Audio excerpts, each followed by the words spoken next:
Welcome to another episode of Clutch Entrepreneurs. Today we have a very special guest for the second time on the show, CEO of HBHS, a real estate investing firm and brokerage here in San Antonio, Texas, who wholesale thousands of houses, bought hundreds of properties using no banks and no credit. All right, we'll get a little bit into that later because I know that sounds crazy. Also now investing in apartment deals, with their latest being 3 buildings for 465 doors. Not a little deal, right? And also now the owner of Ace of Steaks, a new restaurant here in San Antonio, Texas. They're bringing the Dallas, Houston, Vegas nightlife to the city. It's pretty crazy. I've been there myself. So my guest today, Michael Llanas, aka Mr. Hustle. What up, bro? How you doing? Good. What up, man? Part two. So all right. So definitely appreciate that having me on here, man. For sure, brother. Thanks for coming again. So I was telling them today we're gonna do something a little different. We always talk about real estate. I always talk about real estate, but today we're going to switch it up a little bit. Well, real estate is important, man. It's the foundation, right? It is. It's the foundation of myself, right? Who brought me to where I'm at today. So real estate is good, but there's more to it than real estate, man, because this thing is clutch entrepreneurs, right? We're talking more than just real estate. We're talking about it as an individual. Like Jay-Z said, man, I'm a business. You know what I mean? Yeah. So, like, if y'all want, don't get me, so Mike is a real estate professional. Right. But like that's where you got all your money for capital to build these new businesses. Right. So we'll talk a little bit about it, but we have a whole podcast where he breaks down like, all how he does subject to deals, flips, etc. And you can find that on the YouTube channel on part 1. So this is part 2.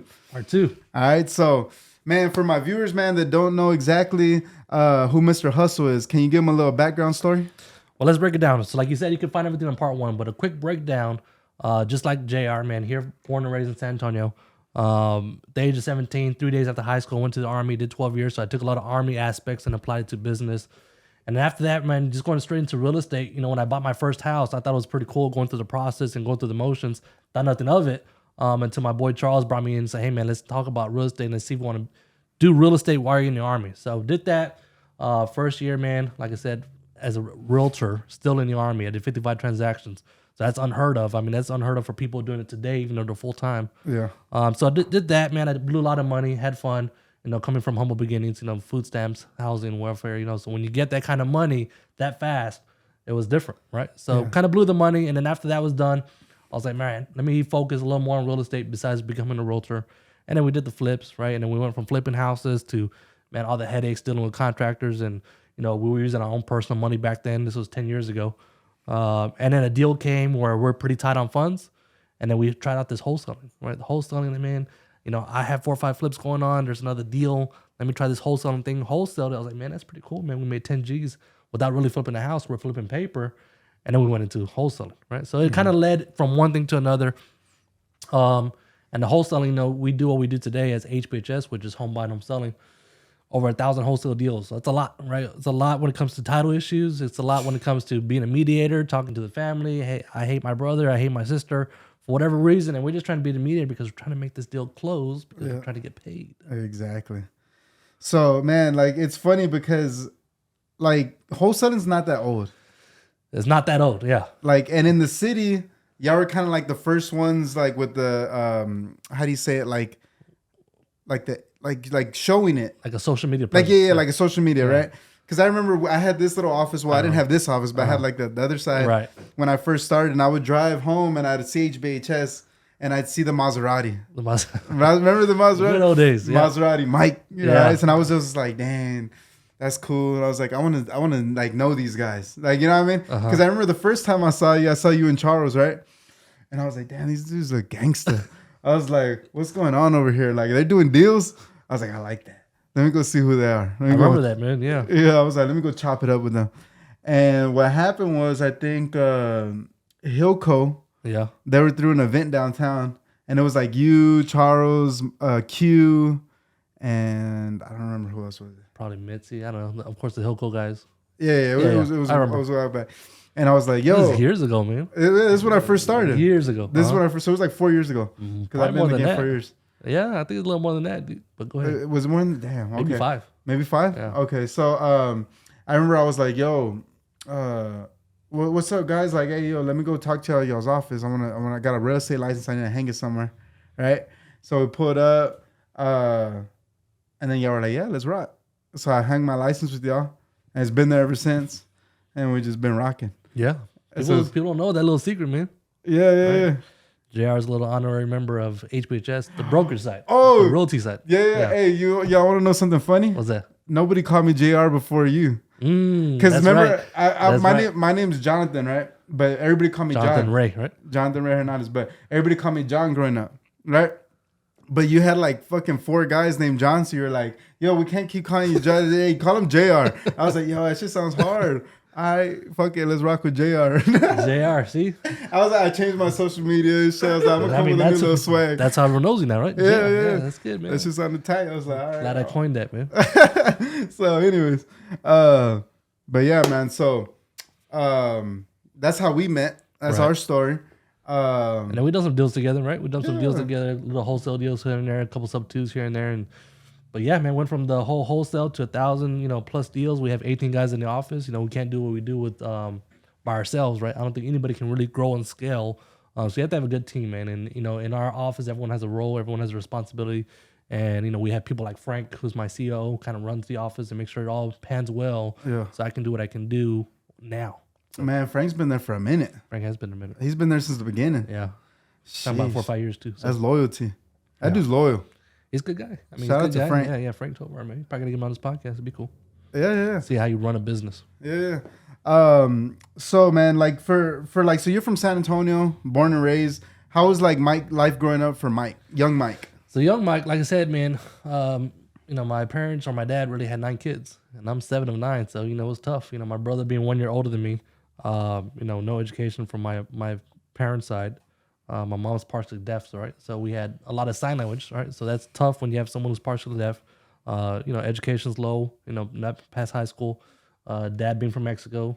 So minimum wage jobs, right? Minimum wage jobs, 9 kids, all the whole stuff of housing, food stamps. And I think that's what shaped people in today's their upbringing, right? And for us, in my mindset, the way everyone's a little different, people say, hey, Mike, you're too flashy. Or, hey, Mike, you care about the brands, whatever the case is. I'm like, cool. If it makes me happy, it makes me happy. And I think it comes from upbringing, not having that lifestyle, not having that choice of a certain brand, right? You're wearing Walmart clothes, you're wearing Goodwill clothes. And I think when you get to a certain point, like that shapes you who you are today, man. And I think that's why I have the iced out stuff that reminds me of the iced out Rollie, the Lambo. Just, hey, I didn't have it beginning, I wanted to have it now. Yeah.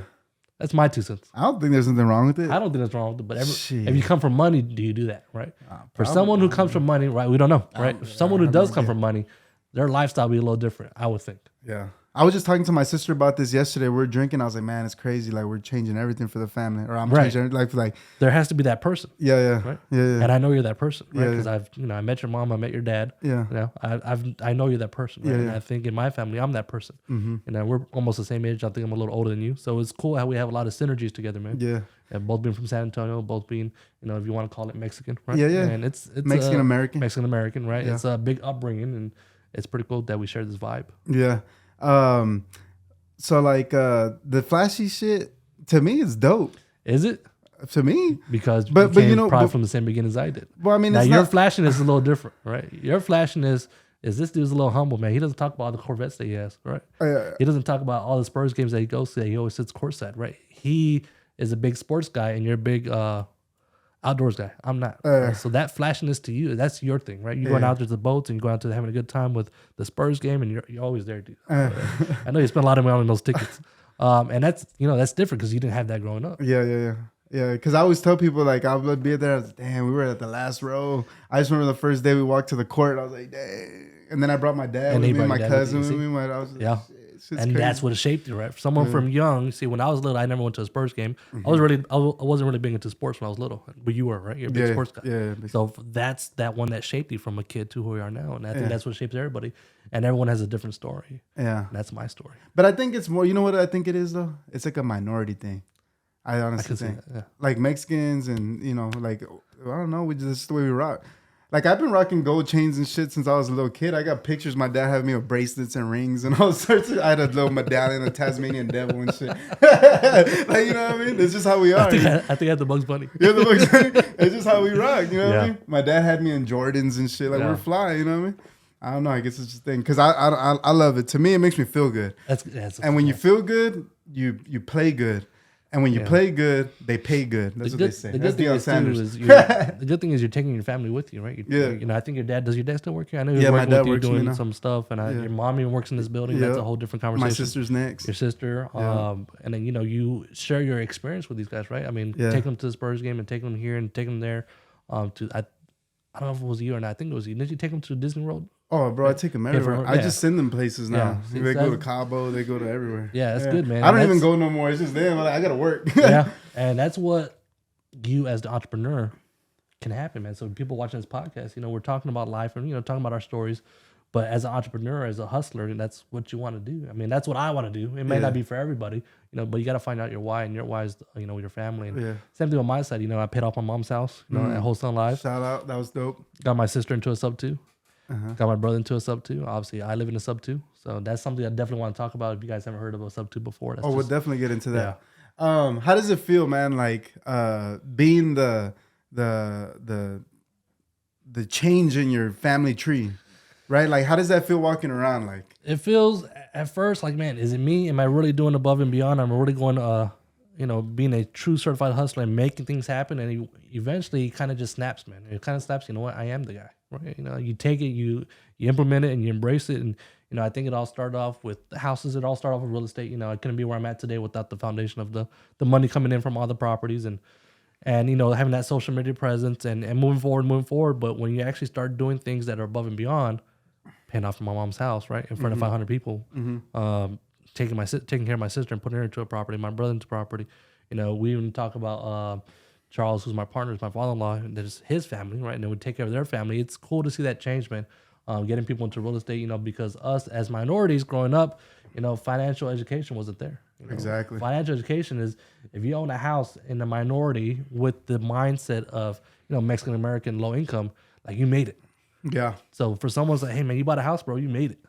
To like, oh yeah, you know, I have over 100 now. So what's the big deal? So it makes a change. Like, oh, okay, it makes sense. And now I see myself every day climbing up that ladder, higher and higher and higher. And my thing next is, what can I do next to make go even higher? The next level. So like, what do you like? You know, for your children and your little cousins, and you know, even your older like your older brother and stuff. Sure. They're inspired, right? So what do you think that now that you set the bar and you can teach them obviously about all these things you've learned, do you think now they have a chance to take it higher than you? Yeah, I mean, that's what we want everyone to do, right? So my brother's older than me. He worked in the medical field for 15 years. I finally got him out of there. He works in the office now, and you know, being with us for 2-3 months, he made more than his annual salary. Yeah. So it's for him it's eye opening, right? And people ask, what's the difference? You know, well, I did join the army, man. So I did join the army. So I did see a different side of the world, see different sides of leadership, see different types of views. And you know, just your lifestyle, your change is what makes you who you are. So yeah, for the kids, man, I actually have an 18-year-old. You know, people forget that, you know, because I have an 18-year-old who's going to graduate high school here next month or two. Entrepreneur, not so much. She's really fascinated in the military. I think it had something to do when she was little. I was in the military, so she really wants to go to the military. She wants to go join the Air Force, and I think that's where her plan is. And to each their own, you know, I'm not going to push an entrepreneurial lifestyle on someone. I think they have to find it on their own. I think you have it. If you don't, you don't. That's what I think. Dang. For someone who wants to do it, you know, because I see people come and go in the office, right? Sometimes it's high turnover. People will have a smart idea. I want to work for myself. I want to make my own money. I see this dude driving Lambos, Maseratis, Bentleys, and the lifestyle change. He's having a good time. What does he do? He does wholesaling. But I think if you have it, you have it. If you don't, you don't. You can't teach it. I can inspire as much as I can, and I say hustle inspires hustle. But if you just don't have it, man, you just don't have it. And there's nothing wrong with that. There's nothing wrong with working a 9 to 5 or whatever the case is. It's to each his own. Yeah, like Drake said, what's that one bar Drake said?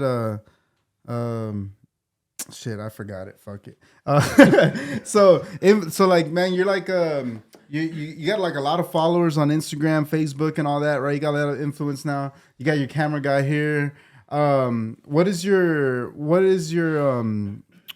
end goal with all that? Like with all the content? So the content. So I do want to give a shout out to my guy Don. Right, Don made it. He's helping me get to where I'm at. He's really helped my profile, my social media presence up and away. And before that was our boy Sheik. Right, so Sheik started off, and then Don's taken it off to a whole new levels. Working with us personally, myself and Charles. The whole intent was just to spread the word. Right, if I can do it, we talked about this. Right, from the hood, you know, no money growing up. You know, parents where they were. just if I can make it, anybody can make it. So it's really nothing special. I mean, Yeah. I have an associate's degree, but my associate's degree is in the medical field from the Army. So there's really no education in being an entrepreneur, being a hustler, being real estate. I'm a licensed realtor and became broker, where that comes as you go. But the whole purpose of social media was to share. And the next thing was, if I can do it and we can hustle other people and have them inspired to do this too. And now the whole goal for me is, when it comes to social media, is one, it's marketing yourself, right? If you have the power and presence of social media, you can make that monetize one way or another. And that's the goal. Anyone should be doing it. So you got inspiration, right? Show other individuals, hey, if I can do it, you can do it. And I literally drop a reel almost every single day. And my boy Don takes care of TikTok, and I think he drops 3 reels a day on TikTok. Really? We've had people come into the office say, hey, you don't know me from anybody, man, but I made money off your videos, and I just want to stop by and say thank you. And it's crazy how people's lives change without you even knowing it. Right? That's another level too, right? Once you get the houses and the cars and the clothes and the money, what's next? And for someone to come into the office and say, hey, I made money, or hey, I changed my life.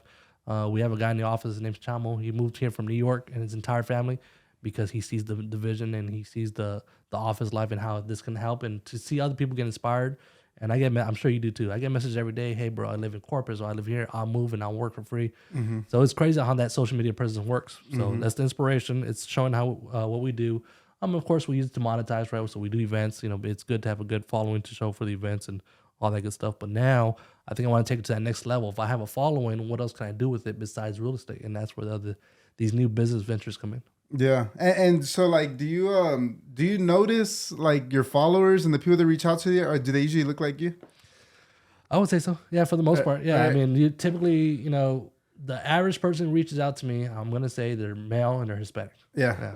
I feel the same way. So like, we're kind of like doing it for our community, I guess, Right. because it's just like when you look at somebody and they look like you, it's just more relatable. I think. Yeah, I don't think there's we're just gonna be real here, right? I don't think there's no a white guy in a suit and tie, who works at a corporate job, say, hey man, I want to do what you do, right? So I'm not getting none of that. I'm getting the people that come from the same background, right? Hey, I see you did it. I see you're a Mexican American dude, tatted up, and you got the flashy stuff. And hey, how did you do it? And it's wholesaling. And they watch the videos, and next thing you know, they're bringing you deals. Yeah, and because like no one looks like, because you got tats, you got the gold, you got the medallion and all that, but your shit. That's the hard part, man. When I first started, dude. I fell in that trap. Like, man, no one's gonna take me seriously, right? If you look at all my old content from 10 years ago, 8 years ago, 7 years ago, I would always wear a long sleeve shirt every single day. I was gonna ask you that. You could ask Charles. When I first started, and then also I had this. I was very military, right? I was very strict on appearance, because in the military you're always dressed right, you're always pressed, you're always nice and and we always wear long sleeves, right? So in the Army, you can get tattoos on your hands or your neck above, but you can get it because we always wear long sleeves. So I also had that in my mindset, and just talking to individuals, and whether it's a stereotype or not, when you're talking to someone that has money and you don't, I was like, man, this guy's judging me in this case. So for the longest, I would always wear long sleeves. Eventually, I would say, I don't know, about 6 years ago, we started going to polo shirts with the logo, and then that's when I started feeling more comfortable. He's just like. And now, I just wear whatever I wear. Yeah. Well, it's a good example of like, never judge a book by its cover. It's a good example, but when you're in that position, it's a difference, right? Yeah. Us being where our mind says that, I can, this guy Dom's back here, I'm not gonna judge a book by its cover. Let me see your quality of work. But back then, when you don't have that mindset, because you're just starting off, like people are judging me. Is this for me? This guy's Mexican, tatted up. Is he really gonna help me get the best deal for my house as a realtor? Yeah. So it's a big difference, man. So I'm glad once you have the experience and the knowledge and education and the mindset and the fortitude and the drive, I don't care less what people think. And if you think a certain way, then we ain't for another. We ain't for one another. I can do business elsewhere. Yeah. I feel the same way, but it's just like, because I have a certain look too that I know but like me, I'm like, whatever. I've always been myself. Yeah. But I can see how, like, especially if you're tatted up and all that, like how you could be like, dang, I'm going into this business, whatever, conference. Journey. Yeah. Like, what are they going to think, right? So shout out to anybody y'all got tattoos and stuff. There you go. Boom. And this dude's on the stages. Like, everybody respects him in real estate. So, and you're being yourself. So the crazy part is, when it comes to tattoos, there's even people that have Turn Up the Hustle tattoos. I've seen tattoos. There's one right there. My boy has one. My brother, I don't even have one yet. So he said, cool. I don't even have one yet. It's cool to see how the brand of Turn Up the Hustle, man, people are, which is the chain, right? The Turn Up the Hustle logo, they're getting tattooed on them. And there's actually people saying, hey, I really want the hustle tattoo. And it's pretty cool, man, that people say, hey, if this guy has tattoos and he's doing it, I can do it too. Yeah. How'd you come up with that logo? I remember when you first showed it to me. You remember that? Yeah. I was like, oh shit, what? Like, where did you, or who created it? How'd you come up with it? So I'll be honest, man. When I went to back then, we went to a 10X conference. Right? I don't remember. We took the whole office, right? We paid for everyone's flight, hotel, everyone's VIP tickets. Y'all used to mob it deep at the conferences. Everybody, they think y'all were like a gangster. I remember and mostly everyone wear all black. I remember Rafael Vargas he said something like, "Damn, who's this crew right here, bro?" So we would always go to this conference, and then when we got to the 10X, everyone kept yelling out 10X, 10X. You know, hey, whatever you got to do, you got a 10X. Yeah. So I was like, man, I got to come up with something like that too. I don't want to be saying 10X, right? So when I came back, I was like, man, what can we do? Because I think everyone should have somewhat of a saying, right? So yours is cool because yours is clutch entrepreneurs, and you want to stay clutch. Yeah. Right? You always clutch all the time, right? When you're closing deals and whatever the case is, when you're talking to the seller, you got to be in that clutch moment. So when I came back from 10X, I was like, man, we need a slogan. And I wanted to do something different where it's not just real estate, right? It's not just real estate. It's like anyone who's a certified hustler can do this. And I thought about hustle. I've always been like a big fan of the hustle. I'm always hustling, right? No matter what. So I knew the word hustle had to be in there. And I was like, what can I do? Like somewhat that was similar to 10X. And I was like, you know what? Hustle up, this and that. And then when finally hit me, trump the hustle. I was like, yeah, man, we always got to, no matter what you do, you got to trump the hustle. But I want it to be for anybody. So whether you're flipping bricks, burgers, or houses, you could always trump the hustle and do more. Yeah. And that's where it came from. And then like, who came up with the logo? I did. Yeah. So like, what did you draw it on a piece of paper? I had some guy do it. So I told him the idea. He drew up, gave me different formats, and it was cool. So we trademarked it, and it's crazy how people, when I go to events, there's people wearing it. There's people with the tattoos, and there's people send me on. As a matter of fact, who was it? Donovan Ruffin was in. Where was he? He wasn't in Texas. He was somewhere else. He was at an airport. And he said, "Hey," he sent me a picture of some guy wearing a Trump the Hustle tattoo. I mean, a Trump the Hustle shirt, and it's crazy. People not even in real estate. I don't even know how they got the shirt. Dang. Because it's past real estate. Past it, yeah. Yeah, because I remember you showed it to me. I was like, damn, that looks tight. Like how'd you come up with that logo? Yeah, because it's very unique. It's very unique. It's unique. Yeah. So you just had like a logo design? It was like black and goldish. That's our office colors, right? Black and gold. So it has that color, but I want it to be something where, to be cool, right? To be somewhat cool where you can rock it no matter what. So, it's, got the hustle merch. And, so you basically, so you're like, okay, turn up the hustle is the slogan. And then you gave that somebody like, hey, come up with something for me. Exactly. Yeah. And then yours, right? Well, how'd you come up with the clutch logo? Fiverr, bro. Yeah, I was like, it's very similar. I had the C from something I like to see, and I kind of like drew it a little bit, and he kind of did shit like that, and I was like, did the little line, and I was like, yo, it's crazy. What do you call it? And because you know what too, I remember too when you showed me, you're like, hey, I'm gonna get the medallion, because remember I had just got the JRH medallion, and then you showed me yours, and I remember like, shout out to Jules. But he was taking a while with your piece, and you almost didn't even get it at one point, right? You were like all frustrated because you lose the excitement. Yeah, but it turned out super dope. Are those yellow diamonds in the back? No, it's just real clear. Oh, it's just gold. It's gold with the diamonds in the back. But because the diamonds are so on point, they look yellow. That's just fly. How much did that chain get you? Couple of wholesale deals. Couple wholesale deals. Oh, that whole piece. Okay, the watch and all that. Is it over 30? Oh yeah. 50? Yeah, it's over 50. Sheesh. Yeah, it's over 50 for sure. All right. So man, what do y'all think? Like, that's crazy, right? That's a lot of money just walking around. Did you pull up in the Lambo? I was going to, man, but I try to limit myself to driving the Lambos Fridays and Saturdays. Fridays and Saturdays on? Tell me about the cars, man. So what made you get a Lamborghini? I think, to my opinion, I know you're a Ferrari guy, right? I know we go back and forth about this. Everyone has a childhood dream, in my opinion, was a Ferrari and Lamborghini, and that's just always wanted it. If you actually, and I can post this, if you actually go back and look at my old posts from years ago, I always said I was going to get one. Talk about manifestation. I'm not a big fan of manifestation, but talk about it. I did that years ago because I knew it was going to happen one way or another. You've been to my office. I can attest to this because in his office he literally has that Lamborghini and it's been there for a minute since the old office. Right. He has the black Lambo, same one, and then you have the Lamborghini bottle. Yeah, the Lamborghini bottle. And I was like, I mean, we all knew you're gonna get a Lambo because you could have got it whenever you wanted. Could have got it a while ago. Someone talked me out of it. To be honest, it was Charles. Right, Charles talked me out of it for whatever reason. Yeah. And I think something happened within the last couple of years. Like, hey, man, nothing against Charles, but Charles, you got 20 years on me, man. Yeah. The Lambo may not be for you, but it's for me. So at that point, me and Charles were, we've been partners for 10 years. And he just has a different one. He's older, a different lifestyle, different mentality. I'm just gonna live me. So I said, you know what, it's for me, man. So I'm gonna get it. I got it. Obviously, I could have got it years ago. You got it now, and to be honest, he was like, it's cool. And then like, all right, what's the next thing?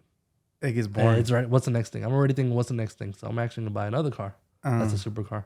Probably later on this year. Yeah. So like I always tell people that like material things, they get stale real quick. They get stale real quick. You know, people want that shiny object, right? Just like the Rollie. I mean, Rollie's always a good thing. When I first got it, man, that appreciation was high. I still appreciate it. It's your trophy. It's a trophy. The Lambos a trophy. Yeah. But that appreciation goes away. And I think people who always drive and always hustle, they always want that next accomplishment. And to me, it went from materialistic to like, all right, the next accomplishment for me is a new business. That's the new trophy for me. Yeah. And because I noticed that too, like, because you always want things growing up, but you just get accustomed to it. So I'm like, I think that's why people, like, when they only search for money and they think it's going to make them happy, that's when they get sad and depressed when they get it, because they're like, damn. That's it. I was like, yeah, it was just like, it's a high for a little bit. It's a high for a little bit. But then, like, it's just a Lambo, right? Yeah, it's just going to sit in your garage and you're Exactly. like, oh, well, cool. Yeah. My Rollie, cool. Like, And that's where I'm at now. yeah. So it's funny. I was having a conversation with my guy Frank yesterday. He was like, "Hey man, what's next for you?" He was like, "You got this, you got that." I was like, "I don't know, man. What's the next high, right?" And to me, I'm trying to move to a different mindset of more like business, right? The next high is not even the money no more, man. It's at this point, it's not even the money, it's not even the cars or the materialistic. It's more like the connection, and who says I can't do something? Let me do it. That's the next for me. And like, before we move on the subject though, like, what are some of the like benefits to having a Lambo The benefits of a Lambo as a businessman? It definitely catches a lot of attention, right? I'm a big nightlife guy, right? So in the nightlife, there's a lot of money in the nightlife for everyone that parties. I mean, if you guys ever go to a club and you pop bottles, those are expensive. Yeah. But having the Lambo, having set of eyes on you, right? It makes a big difference when you pull up in a line. It shouldn't, because it's all about what's here. But let's face it, in this world we live in with social media, it's all about what you show. And when you drive up a Lambo versus Honda Accord, I mean, everyone wants to take the Lambo guy more seriously. Yeah. So it's definitely brought deals. So I would say that it's definitely brought deals. It's definitely opened up new relationships in this world that we're living in. And San Antonio being not a crazy market like Houston, Dallas, or New York or Miami, but being in San Antonio has definitely got a lot more recognition. And when you get that recognition, the key is, what do you do with it, right? You got to do something with it, because if you're buying a liability like a Lambo, right, $250,000, $300,000 car, what do you do with it? You don't just sit on it. You just don't let it sit there and take a loss. But for me, I feel, one, it's a trophy. Two, it does the recognition. Three, it helps with social media. Four, it takes on whatever comes from with the Lambo, building relationships. And five, the house is paid for it, man. So it's cool, man. Yeah, because that's what's in my mind. I'm like, because I try to justify like doing something like that, and I'm like, well, I guess it would make me money. That's the heart. Yeah, we got to think about that, right? So we talk about office, right? Office appearance, the way you look, the way you drive. Yeah. Hey, man, well, you feel good, you act good, and you do good things. But if I get one deal a month from it, it pays for itself. Yeah. Right? But if I build a relationship and I get a new buyer who comes into the office, it pays for itself. Right? If I get someone who signs up for, because this happened quite often, it happened recently. Hey, you drive a Lambo, what do? I wholesale, I sub to. And the guy signed up for mentorship right there on the spot. So it helps, with stuff like that. You just have to have eyes. And if you don't have eyes on you, it's cool. That's not what you want to do. But if you want to sell a product, you want to grow, you want to, work in your business, because here, JR, I mean, you do a lot of wholesale deals, right? We want people who have money coming here so they can spend money. Right. And that's what it takes. That's what it takes. Yeah. And that, what changed my perspective too. Well, when you got it, I was like opening my mind to it. Like, I know you can get it. We talked about this behind camera, guys. This guy can do it. Yeah. I know he can do it. I've seen his numbers. And so we're like there's this guy called the mortgage guy, and I was following his stuff, and he was like, he has a Ferrari, and he lives in LA, and he was like, I couldn't justify it, you know what I mean, until I put it in a business sense. Like, let me make it make sense. And he said automatically the people that wouldn't meet him for appointments, right, these high level people are all of a sudden meeting him for appointments. And now all of a sudden they're buying his product and referring him. And all of a sudden he's making an extra $30 a month. That's everything I just said. Boom. Yeah, exactly. Everything I just said is true. Yeah. Eyes, relationship, networking, selling your product. People you didn't meet before. Yeah. Just because you drive a Lambo. Yeah. People will attract to that, especially people with money. If you got big money, there's a certain level where you pass, this dude has a Lambo. Yeah. And then once you pass a certain amount of money, I think this is going off topic, but I think it kind of changes. I'm like, all right, I'm cool with just a Tesla. Right. And once you pass, so there's levels. We come from the hood, Lambo, right? But now you're a Lambo, and you track all this tax bracket. It's a big tax bracket, right? But then when you pass that, it goes back into reverse. Right, get rid of the chains. Get rid Right. Yeah, so I noticed that like with rappers and stuff, like Jay-Z and stuff, they used to wear those big ass chains, and now he don't even wear one. Or he'll wear like a real skinny little gold chain. A little simple, simple, clean. No more cars, now he's in jets. But because you already know who he is. Right? Yeah. At that point, you already know who he is. He's already networked himself into that kind of money, but he doesn't need to do that no more. And he outgrew that mindset. There's nothing wrong with that mindset because I'm in that mindset now. Yeah. Because it comes where you come from. Yeah. So eventually you'll graduate. Eventually, I think everyone does, right? One, you get older, right? Not me. I feel like it's gonna be in me. I think I won't. At this point, I think I'll be like this all my life. Yeah. But I can see how once you pass that tax bracket, that stuff goes away, right? I can see that. Yeah. But the reason I wouldn't do it is I feel like I do stupid shit, bro. Like I be going to places I shouldn't be going, just showing off, and like I just know me. So I'd rather just be in a Corvette or something like low key. You know, having eyes on you is not always good too. So that's true because there's people that don't like you, especially for whatever reason. Especially when you get to that level. Look at my TikTok comments, man. Oh man, hey, shout out to the TikTok haters. Hey, to me, like once they start talking shit on TikTok, I'm like, oh, it's gonna blow. Yeah, this one's gonna blow. I want them to start talking shit. I'm like, oh, this one's gonna pop. So shout out to you if you're a hater. You're making our algorithms pop. So anyways. Talking about entrepreneurship, like I said, man, because I wanted to do this one more about your new journey, and because we haven't really done a podcast on that yet. I remember we were talking, and we were like, this was like maybe 2 years ago, and we were talking about bringing artists to the city, and like you were a lot more serious about it. I was just kind of like whatever, and you were like, yeah, we should bring them to the club. And back there, it was a different club because it was before you met Skylar. So you were talking about bringing him to that other club. I forgot what it was called, but V Lounge. Yeah, V Lounge. Is V Lounge still popping? So they sold it down. They sold it and they revamped it. And now it's called Club Rio. Yeah. So I remember you were trying to do it there. For whatever reason, it didn't work out. So then I remember you met Skylar, and then things kind of started taking off. And then you brought no, I'm tripping. You brought Paul Wall to V Lounge. That was the first one. That was the first one. That was cool. I remember that we were in the VIP and. If you know, if you're from Texas and you're a little bit older, you know who Paul Wall is. Yeah. You know what I mean? But that was cool. But you actually did it, right? Because we were talking about it. You're like, yeah, I'm going to get into the clubs. I'm going to get into artists. Like, something about entertainment. And I was just like, yo, that sounds tight. And then you texted me like a few weeks later, like, hey, bro, I got Paul Wall. I was like, damn. Ready to go. This dude did it the damn thing quick. And you know what? To me, that's the definition of like a hustler. Like if you say it, okay, figure it out and go do it. Right. And I did that, man, without even knowing what I was doing. I didn't even have a venue. Yeah. I just told me, hey, man, we're going to do it at some place, man. It's to be determined. And it went through.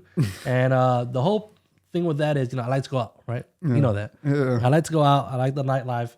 And I was going out a lot, and as I was going out, these bottles come out, and these bottles, they sell for a pretty penny, right? Yeah. I mean, I don't know. Everyone's in a different market, so obviously Vegas is a whole different market than San Antonio.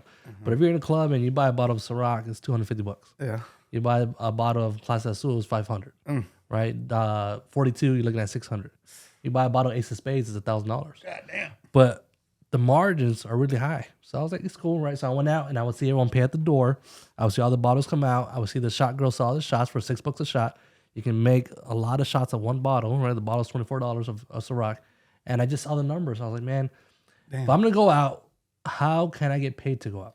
Yeah. So that's when I started networking with these club owners. Like, hey, man, how come I never see rappers or anybody come out here? And I'm like, oh, we do all right for itself. Yeah. So I was like, if I try something, can we do it? I'm like, yeah, it's all for it, but you handle it all. So I was like, cool. So I don't know who to get. So now you get the venue. The first person I thought of was Paul Wall. I don't know why. Paul Wall, like you said, if you know from Texas, yeah. He has the classics, he has the hits, he's the people's champ. So what it do, baby? So we had him, and dude, so I got to keep dorm money, I got to keep ticket sales, and they kept the bar. I was like, man, now I'm getting paid to have fun. So that's where it started, and once I did that first one, I was like, man, I can see myself doing this. So how difficult on a scale of 1 to 10 was it to organize the first one?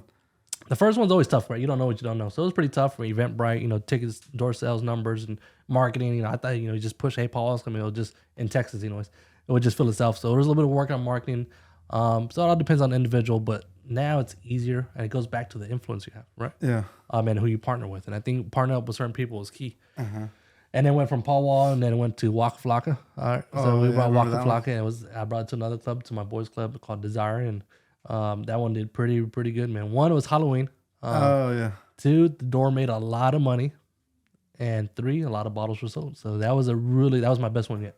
So the partnership goes like they have the venue, and they'll make money off the alcohol, and you make money off the show. It depends on how you're working, right? Some venues, like a lot of clubs here, I'm not going to name names, but they didn't want it to do whatsoever. They said, hey, Mike, it's Halloween night. We're going to sell out anyways. I'm like, cool. But it's the eyes on you, right? That's what I'm trying to tell these guys. I mean, and granted, I'm nobody compared to the club space, especially back then, right? Yeah. Back then, I'm like, hey, man, I just don't understand. If we bring Walker to your club, it's more eyes on you. It's people who probably didn't come, who'd never been here before, but they like a big fan of Walker. Yeah. But they were just like, nah, we're packed already. We already sold out. So I get it.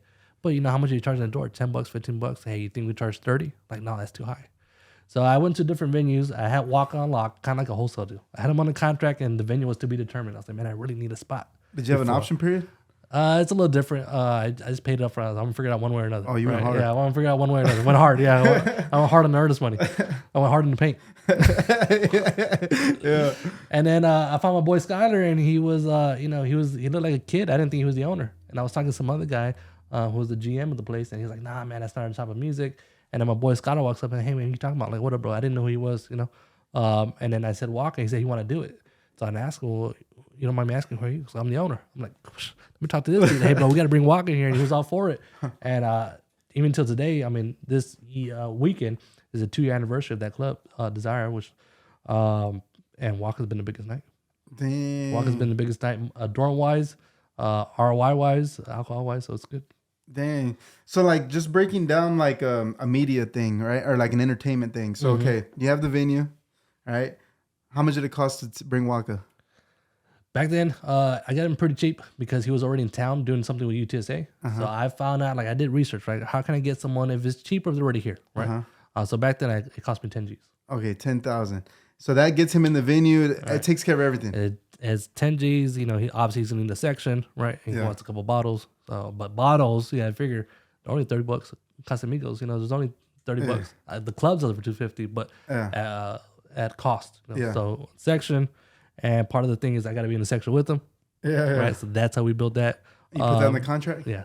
So I'm in the section with them, and he wants 2 bottles. I want 2 bottles. So we're 4 bottles. And he don't even drink. He don't drink. He was just passing it out.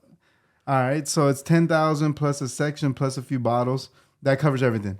For Walker. Yeah. All right. And then the DJ, obviously they have the setups. Yeah. So DJ. So the reason I like the club side, because people ask, why'd you do a concert? I was like, man, I don't have time for that. 2, I don't understand the process. Like, what about the DJ, the music, the lights, I figured at a nightclub, everything's already there. You already got the DJ, you got the lights, you got the music, you got the venue, they got security. Plug in. Yeah, I just plug in. Yeah. So that's why I did it at the nightclubs. Yeah.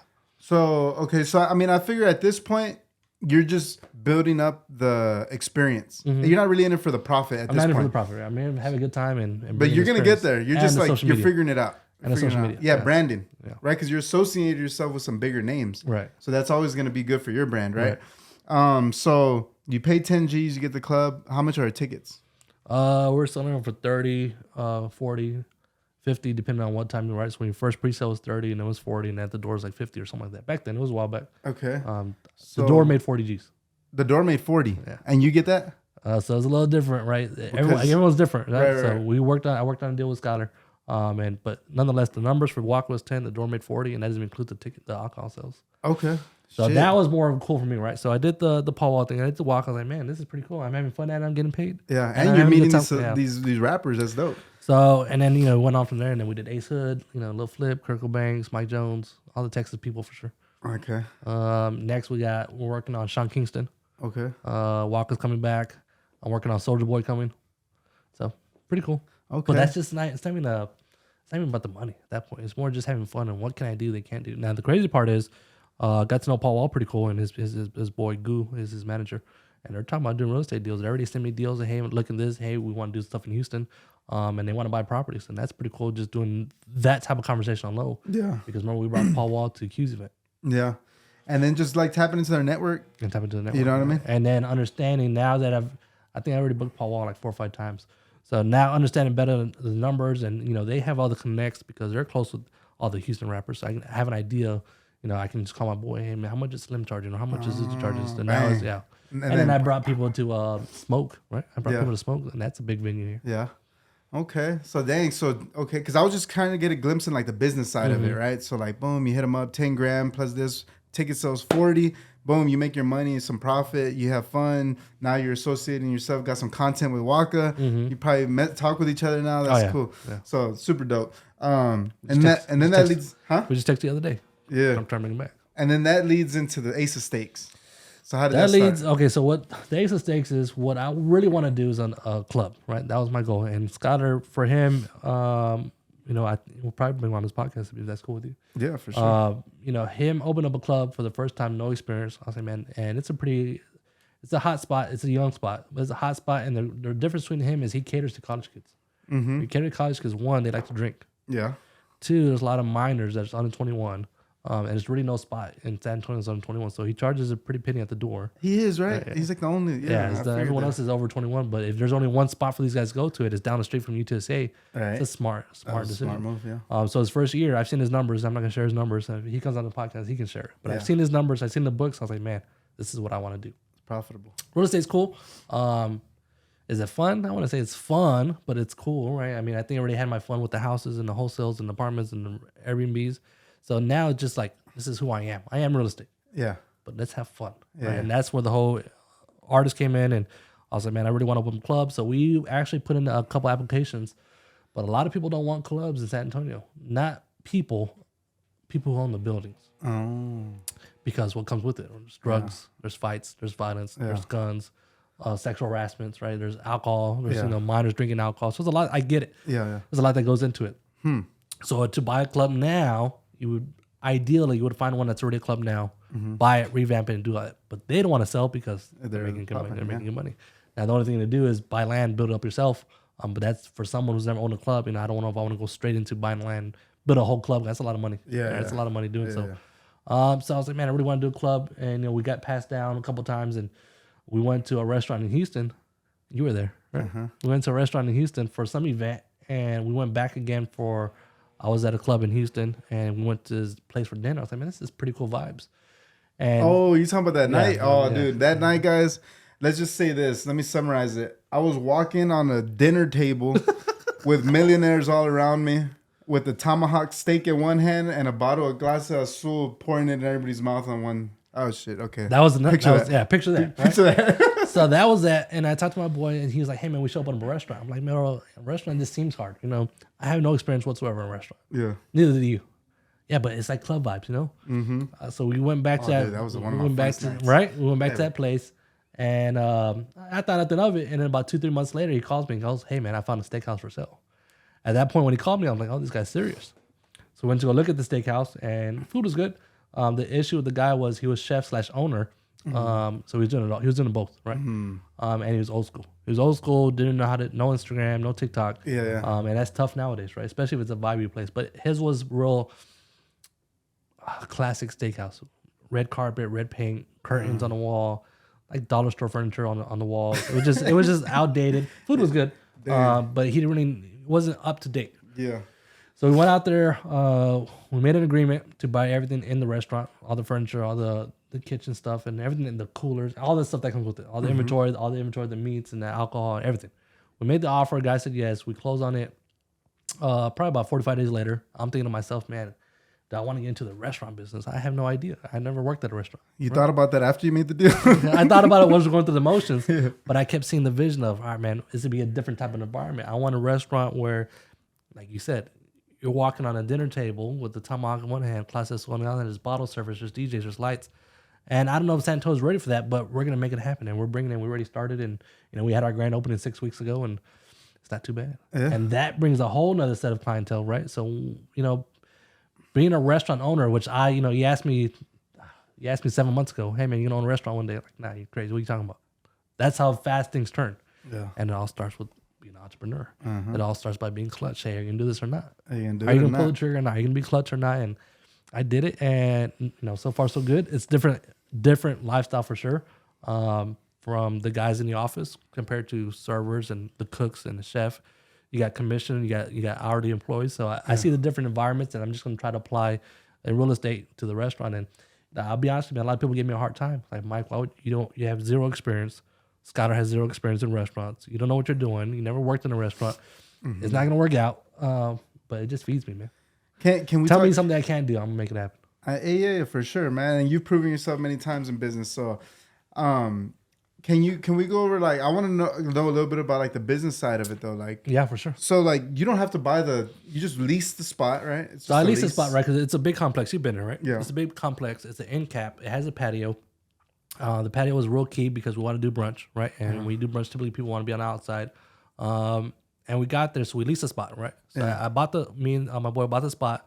It paid for all the stuff, right? It paid for all the equipment, all the inventory. But you still everything. remodeled everything. But we remodeled everything. Right? And did you even use the furniture? I sold the furniture And to then you offset the just cost. modern- I sold the furniture to offset the cost. I did, on the back side, we put like new ovens and new kitchen equipment. But for the most part, the original kitchen equipment that we bought still there. Mm-hmm. So we were modern it, right? Modern, white marble floors, white walls, black industrial ceiling, granite countertops, granite end caps. You know, we created booths.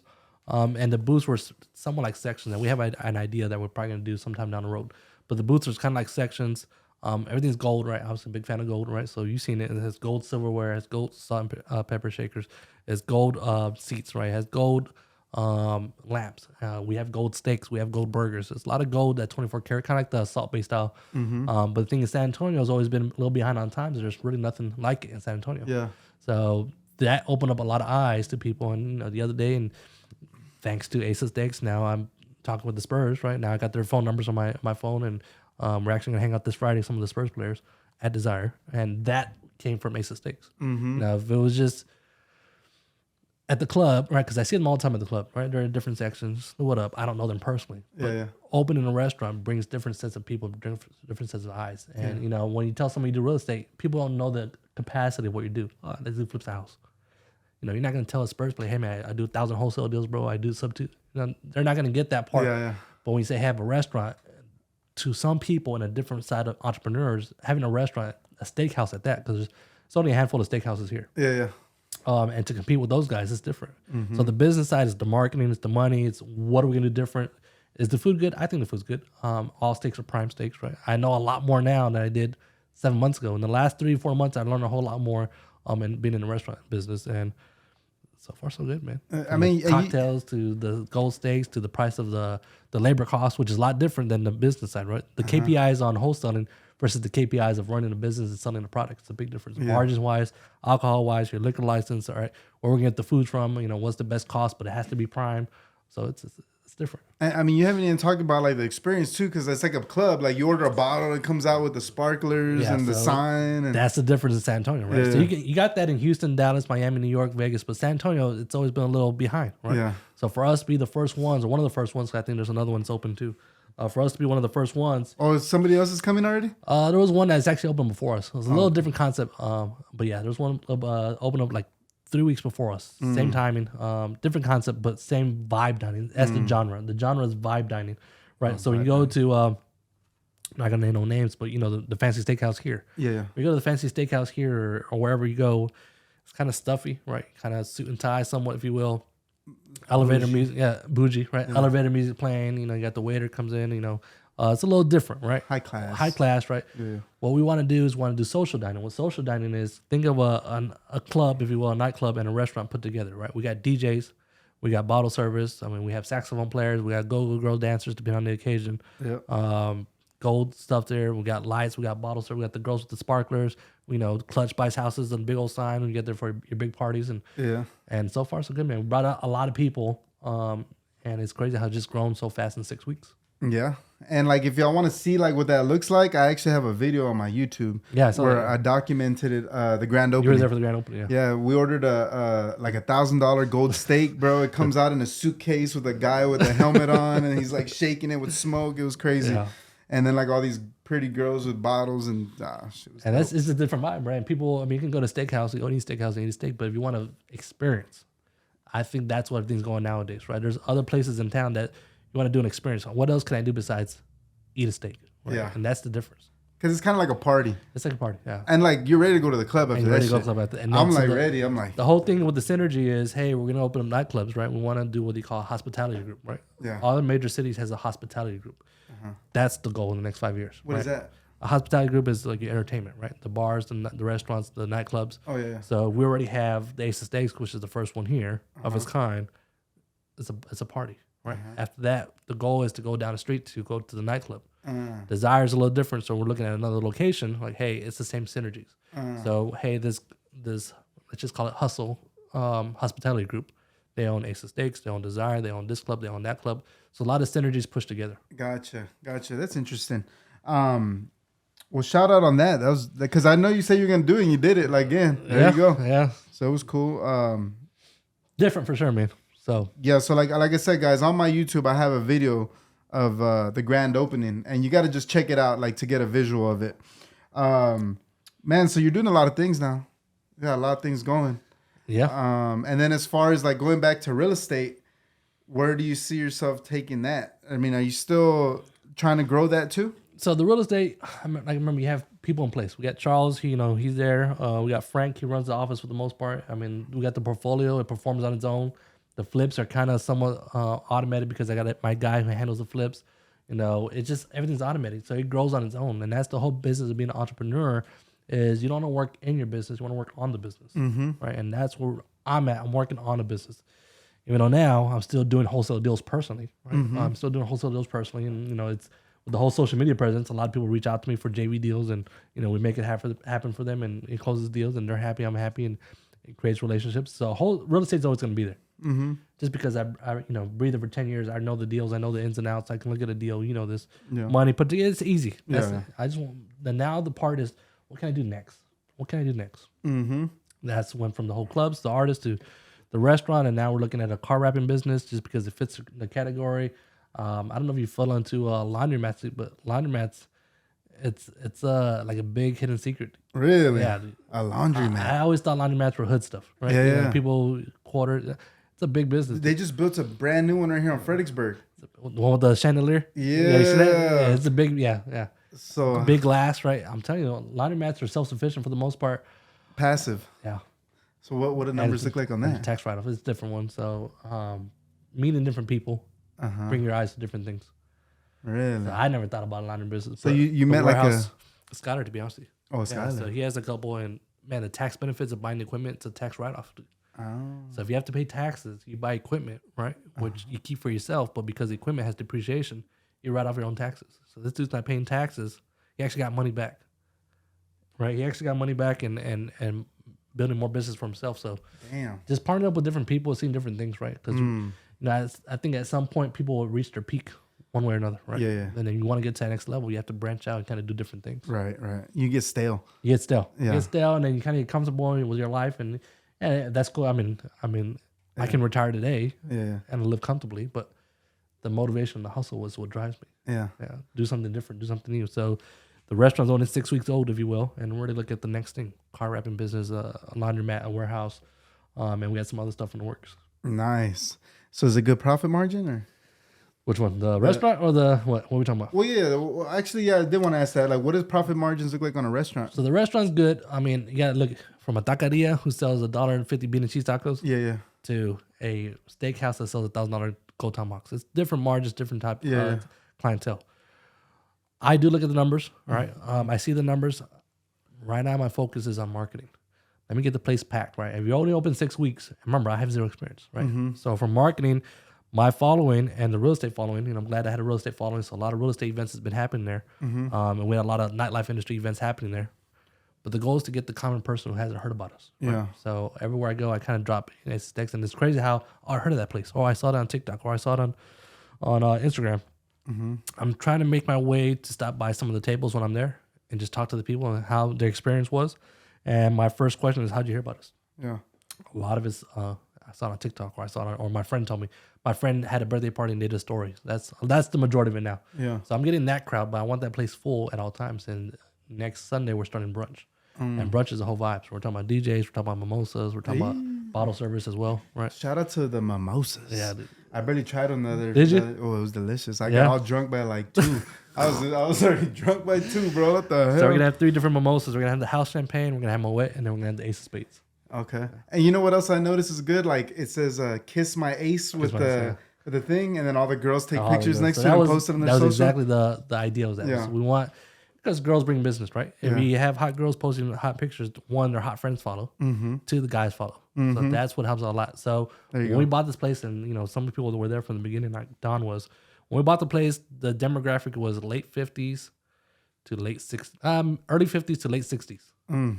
White individuals, jacket and tie. That was the demographic. The politically correct term is Caucasian. Caucasians. Oh, my bad. Caucasians. That was the demographics. Yeah. So when we bought the place, they were still coming in, right? It was just different. It had the elevator music and it was weird. And as we kept going, that house gone away. Yeah. The older individuals now is, I want to say, maybe 40s to late 50s. Okay. And they come a little earlier as in. Oh, so you still get them? Yeah, I mean, we're not talking about 70s. Like it's before it was Stone Oak. 70s. Yeah, it's Stone Oak. It's the best part, like the most Stone bougie. Oak, yeah, Stone Oak's a little bougie, right? A lot of Hispanic culture there too. Is it? Yeah, I Stone don't know. So from the 5 o'clock to like the 7:30ish is the older crowd, and then from the 7 to when we close, that's now I see club people coming in, right? You see the high heels, you see the red bottoms, you see the Gucci, you see the Louis, you see the Bentleys outside. Damn. So that's the different vibe. So I know it's working. Yeah. It just takes time. I want to be open for 6 weeks. It's going to take a little more time. Yeah. So right now the goal is work on marketing, get it full, get the presence out there, and then tighten down on KPIs. So what do you make more money off, the food or the alcohol? Alcohol. So you're banking on the alcohol. Alcohol. Yeah. So what, like you buy a bottle for like $40 and you sell each shot for 20 type stuff? Yeah. And then boom, you just Cocktails, right? So one of our signature cocktails is a black martini. Comes in a martini glass with black vodka, some stuff in it, and it has a gold sugar rim. What's the profit margin? Like 100%? Probably more than that. Well, you got to figure, man, a bottle of Ciroc's like $29, right? You can make, I don't know the numbers. I got to talk to my bartenders. But see, people give me a hard time. Mike, you have no idea numbers. I was like, cool. That's why I hired a chef, right? You hire the chef to train the cooks, right? To handle the kitchen, right? Handle the servers. I don't know what you're supposed to check. Like when you open a bag of cheese, how long is it good for? I don't know. I mean, I know you store it and you put a little saran wrap, but I don't know how long it's good for. That's what the chef is for. Yeah. From the hiring to the firing to the training to the quality, he runs the back of the house, right? Yeah. I got a bar manager to run the bar. That's what she's for. Hey, inventory, make sure my numbers are good, right? And let me look at the KPIs on that part. And then the front of the house guy who handles customer service, handles the servers and proper training. So when you get there, you have a good experience, right? Yeah. It flows well. The bar's coming out good. The food's coming out good, and he oversees it. And just like real estate, man. He's the Frank to my steakhouse. Yeah. So like the moral of the story is because like you said, you bought it from the guy who was the chef and the owner. He was probably a great chef. He was a great chef. Yeah. But like it's like rare, like you find a great mechanic that can also create a nice, profitable shop. Exactly. You gotta be one, That's who he was. He was chef owner. He was working on marketing. He was working on this. He was working on hiring. He was working on firing. He was working on inventory. He was working on the food. And he just he got burnt out after many years. Yeah. But he did, a couple years ago, he did have a nice, profitable steakhouse right across the street from the Alamo. So he knew what he's doing. So when we bought the place, and our contract was to have him on for 90 days. Teach me the ropes while you're here for 90 days. Okay. What before we move on, like new venture, what are some of like the difficulties? You know what I mean? Like of owning a restaurant, because I don't think I could do that. I mean, because you don't even know what you're doing, bro. So to me, you. it's like, what the fuck? Mike really started a steakhouse? Like, I'm telling you, I've only been the restaurant. The grand opening was 6 weeks ago, so I'm still going with the flow. To be honest with you, and as I'm going there, we see stuff that pops up, and you just put out the fire. You just put out the fire. Figure it out as you go. I didn't go to no restaurant school or hey, how to run a restaurant business. It just go with the flow, man. Yeah. In my opinion, is it the right thing? Maybe, maybe not. It works for me. That's how I do everything. Yeah, it works for me. Yeah. But people, I get a lot of hard time. Man, you should work in a restaurant first. You should do. I was like, bro, let me just do me. Yeah. I feel like that's the definition of an entrepreneur. Like you make a decision and you go. Right. And you learn along the way. Like what was that saying? It's like you jump off the mountain and grow wings on the way down. Like you just make the decision. You know what I mean? Yeah. So and that's what we do. We do. If you ask any entrepreneur, that's how it happened. They don't wait till the time's right. They just go. You know what I mean? That's the name of the game. So man, you've been dropping some nuggets on businesses from entertainment to steakhouses, and I kind of wanted to get a glimpse in your mind on that, man, and like see like profit margins, stuff like that, which you gave us some numbers. So like heading to the end of this podcast, man, I know you got Wholesaling Live 2 coming up, which is like a big real estate conference. Yeah. What's that looking like? So Wholesaling Live, we're gonna call it Wholesaling Live Sub 2.0, right? So if you guys missed Wholesaling Live, it was a big event. In my opinion, one of the biggest actual wholesaling events ever done, right? Now, when there's an event, you go out there, you see a bunch of speakers on stage, you take notes, and you go home. What we want to do is something different. I was like, nah, come to the event. I'm gonna show you what wholesaling is. I'm gonna get the top wholesale players. JR was there. We're gonna get the top wholesale players in the nation that are doing this. We're gonna show you what wholesaling is. I'm gonna show you how to pull a list. We're gonna show you how to cold call. I'm gonna show you a cold call, and then we actually made everyone do it in the audience. Yeah. And you were there for that event, man. And we had over 500 people there. We had over 500 people cold calling all at once, leads. I mean, we were pulling contracts. We were doing comps right there on the spots. Yeah. We had people like JR where a first timer was there and he had a seller that was somewhat interested. JR would come on the phone and close the deal. So it's cool. That was a different community. And to me personally, I can say this confidently, that was the best wholesaling event ever. Right? I know other wholesalers done wholesaling events. Wholesaling Live was the best wholesaling event ever. Like actual just meat and potatoes. Yeah. No inspiration. Yeah. Just how to do it. No stories. I did share my story for the first time. If it's my event, I'm going to share my story. Right. So I shared my story. Not that many people know my lifestyle. And, Charles shared a big part of his story that he never shared before. So that was pretty cool. But to do that, event and have people come on stage, hey, I don't care where you came from. I don't care. You had no education. Show me what you do and show everyone else how you do it. Stay up, put all the other stuff for another event. This is the event for that. No fluff. No fluff. And, we had, a lot of contracts. We had to figure we cold call for a total about 5 hours. It's a 2-day event. Unless you're a VIP, it was a 3-day. It's a 3-day event. We cold call over 5 hours for all those people. So there's a lot of contracts. And it was such a good event, man. And, people were ready for part 2. In the part end of that event, we threw a QR code for, hey, buy your tickets now for Wholesale Live Sub 2.0. I don't know where, I don't know when. Buy a ticket, and we sold a lot of tickets. Yeah. And it's crazy how people didn't even know what the dates were. They didn't even know what the location was, and they bought tickets right there. So towards the end of Wholesale Live, we already sold tickets for Wholesale Live, and I'm a big fan of Sub 2s. You know that. I'm always gonna be Sub 2 everything, right? People talking about interest rates and markets. I'm always gonna do Sub 2s no matter what. No matter if it's negative cash flows, no matter if I have to put money into it. I've Sub 2 houses. I Sub 2 small apartment buildings. My house is a Sub 2. I teach Sub 2. I Sub 2 coach and Sub 2 mentor. Mm-hmm. That's just my thing. So when we talk about Wholesale Live, everyone already at this point should have a good idea of what wholesaling is because there's so many YouTube videos. There's so many YouTube courses. I mean, we have the Alliance where you can join our program and we meet once a week, talk about wholesaling. But the next step for that is to take all the wholesalers in the nation and start doing Sub 2s. And so it's going to be the same thing, but subject 2s? For the most part. We're going to talk about wholesaling. Oh, interesting. Wholesaling Live, Sub 2.0. Right? Most people do Wholesale Live 2.0. Right? It's the second event. So we threw the word sub in there because we want to talk about Sub 2s. Interesting. So the same thing. The same thing, right? So we're gonna do a wholesaling. But Sub 2. But we're going to focus a lot on Sub 2 as well because I'm the Sub 2 guy. Right? I know there's another guy out there. Well, shout out to him. Pace, cool dude. But Sub 2 is my thing, man. If I want to share how I bought and facilitated over 400 Sub 2s, if I can do it, man, they can do it too. Yeah. Currently over 100 Sub 2s in portfolio. Dang. Right? You bought over 100 houses Sub 2? No, right now. It's over 100 Sub 2s in the portfolio. It's a lot of equity. Yeah, it's a lot of equity. Especially because we did this 8 years ago, right? So whenever I'm in a spot, man, let me sell that house. And then we're talking about. Yeah, I remember you told me the other day, you're like, hey, man, I think I'm going to sell these 2 and I'm going to get 200 real quick. Yeah. I was like, damn, all right. That's the difference of holding on to it, right? Wholesale is good. Obviously, we wholesale. That's our bread and butter. Mm-hmm. That's the office's bread and butter. My bread and butter is Sub 2s. Yeah. But the office, we wholesale. You do a deal, you make a wholesale fee. I mean, this past weekend, we had this past week, we had a deal that made 6 figures on one wholesale deal. Damn. It was a land deal. All right. Land deals, people sleep on land deals. Yeah. But it was a land deal that made 6 figures. I mean, it's cool.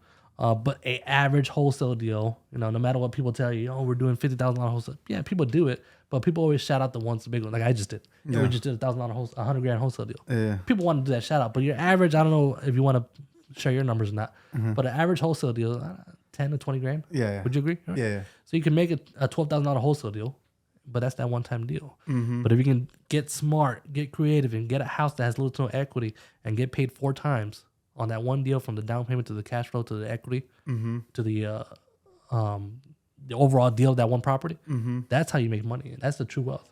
And especially when you do so I have Sub 2 rentals, Sub 2 Airbnbs. I've done Sub 2 flips. My house is a Sub 2. I've done Sub 2 apartments. We've done desk Sub 2 apartments. Yeah. Oh shit. Desk 2s. Nah, it's not a big complex, but it's an apartment complex. Desk 2s, right? So we're Sub 2 in dead people's loans. Oh shit. That's where it's at, man. Some fucking zombie notes. Damn. The fuck? I ain't heard of that one before. Shit, that's a real. Chop that one up ASAP. That is a good one. That's coined by JR. Zombie notes. But yeah, dude. I mean, figure out the best way best solution. Don't just be a one-trick pony and wholesale everything. Keep something for you, especially if you're gonna get it for free. Because I get a lot of houses for free. People give me their house and they're actually appreciative. We actually did a deal last week where the seller's willing to give us $5,000 to do the deal. Damn, shit. And guys, look, we're getting to the end of this because Mike could talk about this for hours. Yeah, sub twos all day. This is what he do. So, but look, good news for y'all. I have a whole nother podcast with Mike. If you just scroll down to the first podcast, he was on my show the first time. And we have a whole podcast on, he breaks it down like very detailed. All right. So you can catch that one. And also we have a vlog of the first Wholesaling Live event too. We filmed the whole thing. You could see the whole experience on YouTube as well on my YouTube. So go to my YouTube, Jared Clutch. Man. So for Wholesale Live sub 2.0, I don't know if we have an exact date yet. If I had to guesstimate, it's probably be somewhere around September-ish. Is it gonna be in Vegas after all? I don't know, man. It's a big. That'd be dope. You gotta do it. It's a big job. Just sell a big commitment. Sell one out of the portfolio, bro. To the best event ever. The goal is to hold on to things. Yeah. That'd be a big event. It's gonna be Vegas. We announced it's probably not gonna be Vegas, but it won't be in San Antonio. I'll tell you that. MGM Grand. It won't be in San Antonio.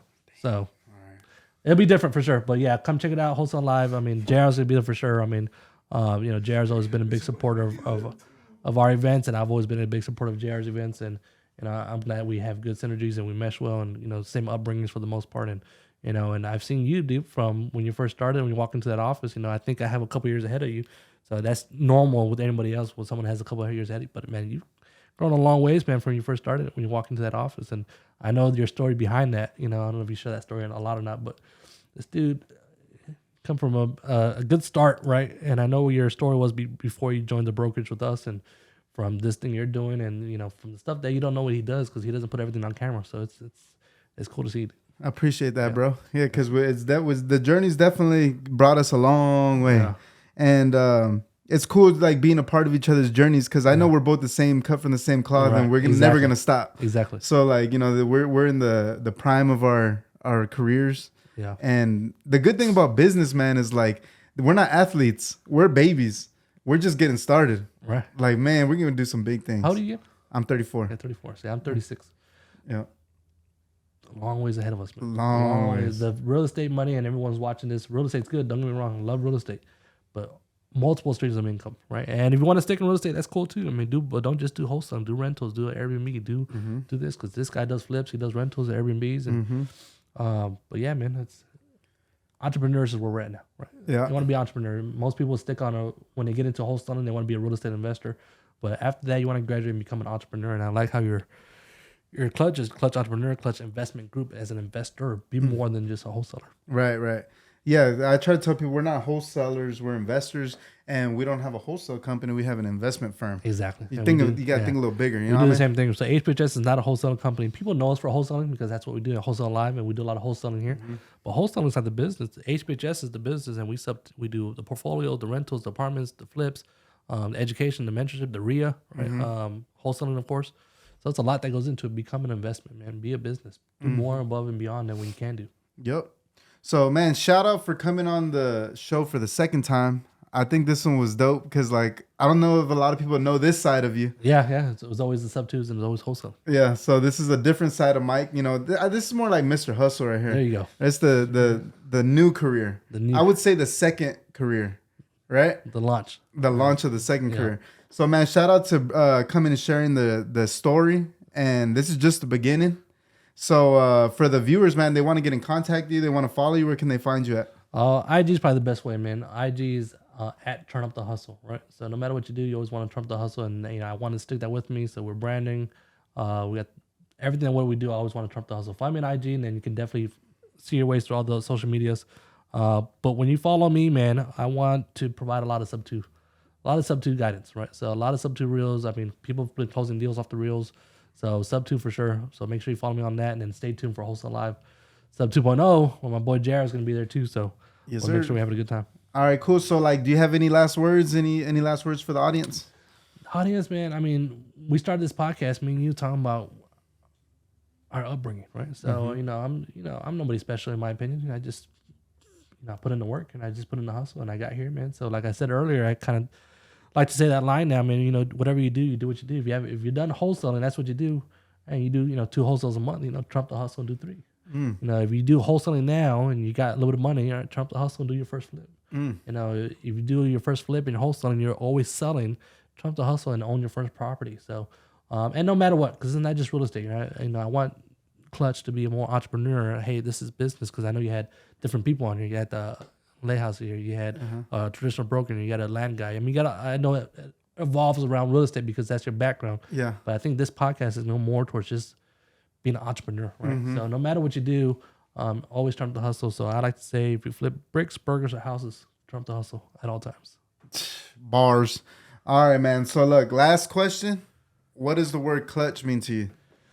The word clutch means to me is taking an action, whether it's the last minute or not. For example, we literally talked about this multiple times. Yeah. The ace of stakes, right? I had no idea what I'm doing. No idea. Got to be in the moment, right? Clutch, you got to be in the moment. You got to believe in yourself. You got to know, hey, if anyone's going to do it, it's going to be me. And if I can't do it, who do I partner with to make it happen? And if I do partner with them, what value do I bring them? And make it happen. Yeah. Take action. Shoot your shot. Shoot or shoot. Oh, I like that one, bro. Because you're damn right. That's what it is. It's like, I got the idea. The pressure's on now. I already talked about it. Yeah. Now, how do I make it happen? Yeah, you can sit on the bench, man. Or like I said, man, shoot or shoot. Oh, hell yeah. I appreciate that, man. So that was a good one. I like that one. So, guys, I hope y'all like this podcast. We just dropped crazy bars on all sorts of businesses and just entrepreneurship in general, and gave you an inspiring story of somebody that, you know, didn't have much opportunity but made everything happen that he wanted to in his life, and is continue to create, which you can do it just like us, right? That's what we have this show for. So if you got some value, guys, just please drop a comment, share with your friends, like it. Let's get these videos with more views so we can continue to spread these stories. And we're going to have more guests this month with crazy stories just like this. And we're going to be branching into more entrepreneurship stories. So I hope you like it, guys, and we'll see you on the next one. Stay clutch.